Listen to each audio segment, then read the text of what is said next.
এখানে সবাই জানেন মেহেদী আমার ছোট ভাই।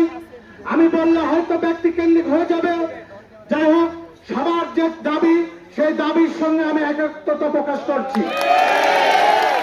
কারণ রাজনীতি আর ভাই এক জিনিস নয়, কিন্তু কিছু কুচক্র আছে, তারা সবসময় সবকিছুর মধ্যে গুলিয়ে ফেলে।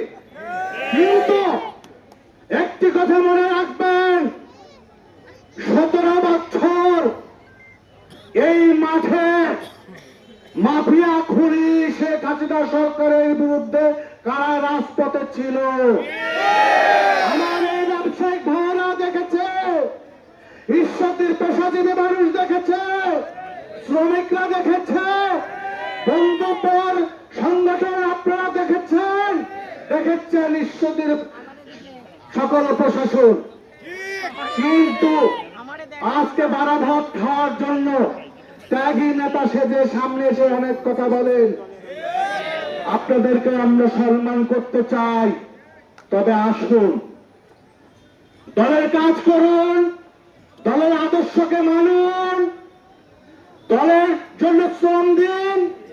আপনার শ্রমের মূল্যায়ন আমরা অবশ্যই অবশ্যই অবশ্যই করতে রাজি, এবং আপনারা যথার্থ সম্মান পাবেন। পরিশেষে একটি কথা বলতে চাই, আমি আমার ছোট ভাই ইয়ামেনকে ব্যক্তিগতভাবে বলতে চাই, এখানকার স্বেচ্ছাসেবক দল তুমি খুব ভালোভাবে জানো, ওরা খুব পরিশ্রমী, ওরা খুব সাংগঠনিক, এক্স স্টুডেন্ট লিডার।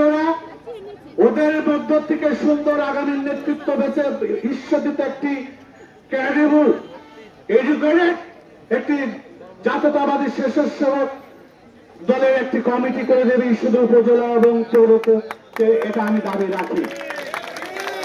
এবং পাশাপাশি আজকে সকল উপস্থিতি আপনাদেরকে বিনয়ের সঙ্গে আবারও শুভেচ্ছা এবং অভিনন্দন জানিয়ে আজকে আমার এই সংক্ষিপ্ত বক্তব্য শেষ করছি।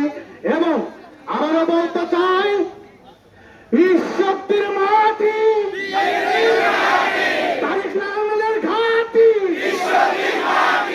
খালেদা জিয়ার মাটি, ঈশ্বরের মাটি, তারেক জিয়ার ঘাঁটি,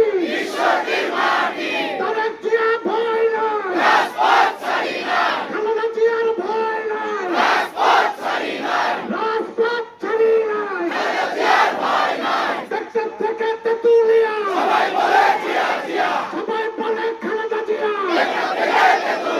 তারেক জিয়া এগিয়ে চলো,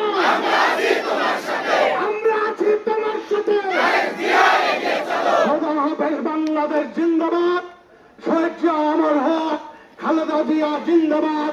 তারুণ্যের অহংকার, আমাদের পথদ্রষ্টা, আমাদের ভারপ্রাপ্ত চেয়ারম্যান তারেক রহমান আসবে ফিরে বীরের বেশে এই বাংলাদেশে, এই প্রত্যয় নিয়ে আজকের আমার এই বক্তব্য শেষ করছি। খোদা হাফেজ। বাংলাদেশ